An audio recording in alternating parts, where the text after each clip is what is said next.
Uyingizda atigi 100 gramm margarin bor, lekin shirlik qilish yetishdimi? Unda bu konfetcha shirligi aynan siz uchun.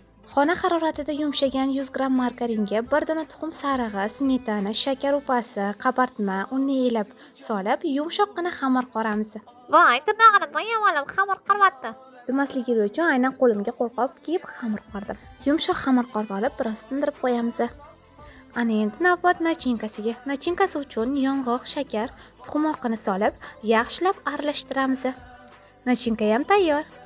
Ana endi boya tindirib qo'ygan zvolamiznikiga bo'lib olamiz. Va xuddi videoda ko'rsatilgandek qilib yoyib, kesib olamiz va nachinkani solib, konfet ko'rinishida tugib olamiz. So'ngra diskga terib, duxovkada pishirib olamiz.